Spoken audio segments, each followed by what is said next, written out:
Hello, everyone, and welcome to the Pathfinders podcast. Your glorious leader and true number one interview is back, and today we are going to be interviewing PFC Myles. How you doing? Hey, thanks for having me on. I'm good. How are you? I'm doing very well, thank you.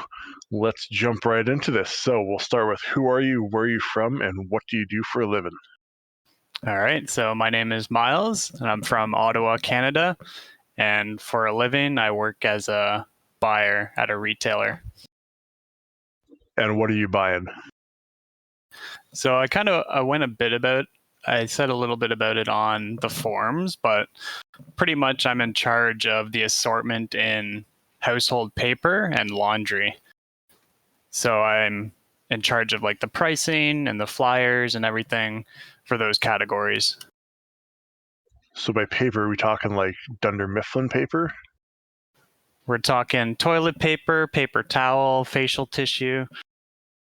All right, now here's a big question. Are you a Bounty quicker picker upper or Brawny paper towel kind of guy? For paper towel? Yeah. I mean, Bounty is probably the leader. They probably have the best. So Well, it is the quicker picker upper. Yeah, so I would say I'm a Bounty guy, but I actually don't use as much paper towel as I thought I would. So it's not a big item on my shopping list. And what's the best toilet paper? What's the number one seller that you go through? I would say the best seller is cashmere. Ooh, fancy. Yeah. Gotta treat your butt well. I agree with that. Yeah. I mean, there's a lot to know about. There's like different technology for toilet paper, different plies, different sheet counts and everything. So it's actually a pretty interesting category, I would say. Oh, I'm sure there's so much that people have no clue about, and they're just thinking, oh, it's just paper towel or it's just toilet paper. It doesn't matter. But yeah, I'm sure there's so much more to it than what people think. Yeah. Much like a lot of other areas of the life and world. Yeah, it's like you don't really think about it. Like before I started, I never really thought about it, but there's actually a lot of thought that goes into into these kind of categories for sure. That's cool. So yeah, you mentioned you talked on the forums. That's where I got some of these questions from. So you went to South Korea, worked there for a bit. You're teaching English, right? Yeah, exactly. Yeah, I was even thinking, I was like, oh, that was like my fun fact that no one would know is that I lived in South Korea. That question's not on here anymore, so you don't have to worry about that. Yeah, so I was there and I was an English teacher for a while, but teaching wasn't for me, but it was a fun experience just being over there for sure. Yeah, I thought about doing that when I was younger, but just never got into it. The one really cool thing you talked about on there was you did a hike on now correct me because I'm probably going to butcher this, the Jeju Oli Trail. Yeah, Jeju Ole, yeah. So what was that whole trail about, and tell us a bit about that. Yeah, so the trail, so in the past, like in Canada, I searched up like the West Coast Trail, the East Coast Trail, and I was kind of looking at different hikes to do. And then I actually did part of the East Coast Trail before moving to Korea. And then during my contract, I was kind of daydreaming of hiking again, like doing a long distance hike. And so I was searching what kind of hikes there were in Korea, and I came across this Jeju Ole Island Trail. And so I think it was like a year before I actually finished my contract, I started like planning it and like looking at all the kilometers and everything. I was just like daydreaming about it every day before I left. That's cool. And how long was it total? And like distance or? Yeah. Well, distance and I guess how long it took you to. Yeah, so the trail, I'm not sure the exact number because there's different routes. You could do easy or hard on some trails. So I think total it was over 400 kilometers, and I'm not sure what that is in miles. And it took, I think it was like 23 days or 28 days, about a month it took me to hike it all.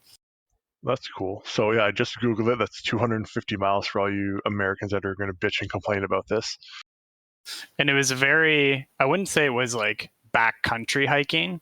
Like it was going through towns and villages and stuff. So like most of the time I wasn't with my tent. I was actually staying at like hostels and hotels and stuff. Oh, okay, that's It still was, really cool though. yeah, I still had like all my equipment, so I did camp like I think 10 times, but it was a very luxurious hike for sure. Yeah, that's the kind I would need for sure. So on your thing too, you mentioned you have like the YouTube channel, so you do like the vlogging and other stuff. A few of us have seen that. Is that kind of where you got into it, or has that been something that you just recently got into more? No, I'd say I actually liked making videos earlier. Like I was in high school, I'd make some stupid videos. But then I didn't really do that for a long time. And then I recently, probably within, I think it was during the, like when the pandemic started, I was like looking for something to do, like work on a project. And I started making kind of a documentary vlog type about the hike. And I started to really enjoy that. So I've been kind of doing gaming videos, vlog videos, just kind of like a little side project that I kind of have fun doing. All right, that's cool. All right, let's get into some fun stuff here. So, what is your favorite joke? Oh gosh, this question, eh? It's a killer for some. It's great for others. So I do have one joke that I always have on hand if I do need to say it. It's definitely not my joke, but it's the only one I can remember. So Let's it go go, for it. yeah. All right. So a guy walks into a bar and he goes up to the bartender and asks, "Can I get a rum and coke, please?" And the bartender says, "Sure." And he pulls out an apple. And the guy's like, "What's this?" He said, "Try it." So he takes a bite and he says, "Wow, that tastes exactly like Coke." And the bartender says, "Turn it around." And he takes a bite and he's like, "Wow, that tastes exactly like rum. That's amazing." And then a second guy walks into the bar and he goes up to the bartender and says, "Oh, can I get a gin and tonic?" So the bartender again hands out an apple. And the guy is like, "What's this?" And he said, "Try it." So he takes a bite and he says, "Wow, that tastes like tonic." And the bartender says, "Turn it around." And he takes another bite. "Wow, that tastes exactly like gin. That's amazing." So a third guy walks into the bar, and the first two guys tell him, "Hey, this bartender has apples that taste like anything." So the third guy says, "Oh, yeah, anything? Well, I'll get one that tastes like pussy then." So the bartender hands him an apple, and he takes a bite, and he says, "Oh, what the heck? That tastes like shit." And the bartender says, "Turn it around." I can see where that was coming from, and I was laughing already. That's great. That's a definite win on the joke scale here. 100%. That was really good. Definitely not mine, but it's one that's always stuck with me. I'm gonna have to remember that one. I'm stealing that. It's a good one. I might have butchered the delivery, but you get the No, no, you idea. did good. You didn't pull a roadie on that one. All right, we'll get you into how long you've been playing Dodds for, and what got you into realism. Yeah, so I'm pretty new to Day of Defeat, so I did play a bit like when it first came out when I was younger, but not like I didn't get into realism. I just kind of played uh just pubbed it up a little bit on Avalanche. And then I don't know what got me back into it, but I started playing it about a year ago. And then I was just pubbing, and then I ran into you guys, and you guys told me about realism.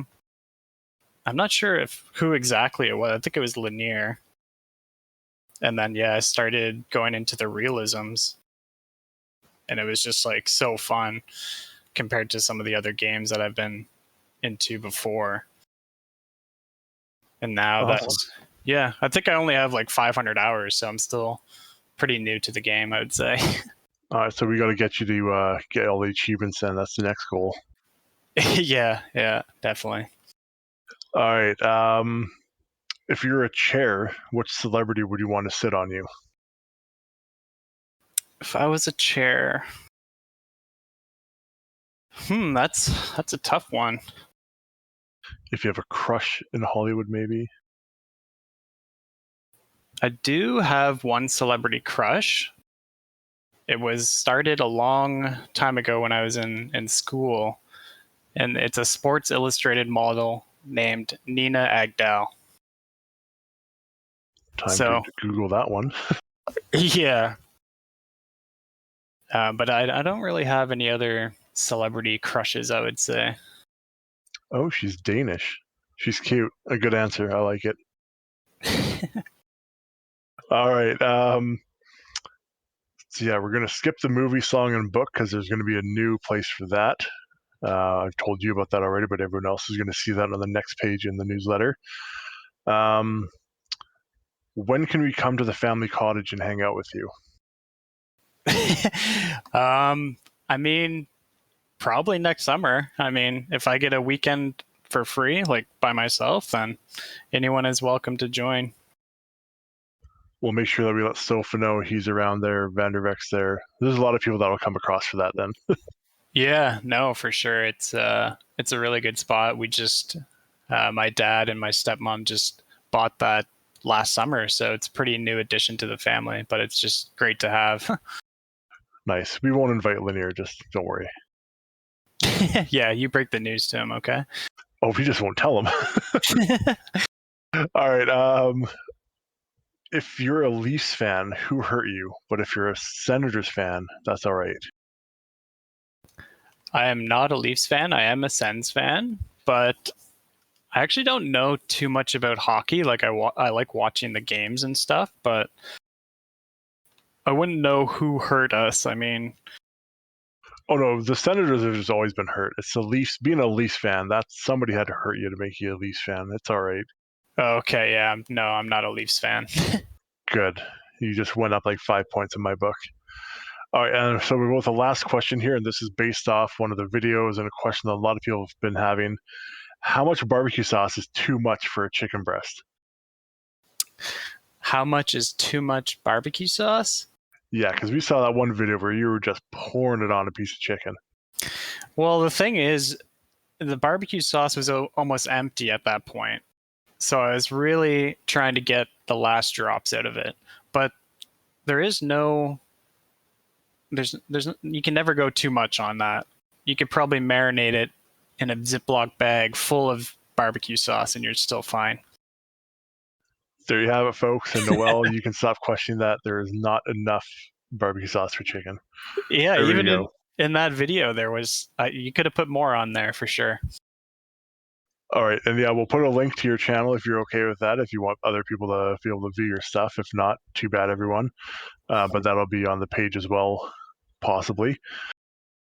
But Cool. yeah, thank you for coming out and doing this. It was great to get to know you a bit better. I'm sure other people have other questions for you perhaps after this. So yeah, thank you very much.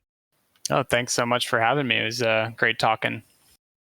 All right, thank you everyone for joining us, and we will see you next month. Take care.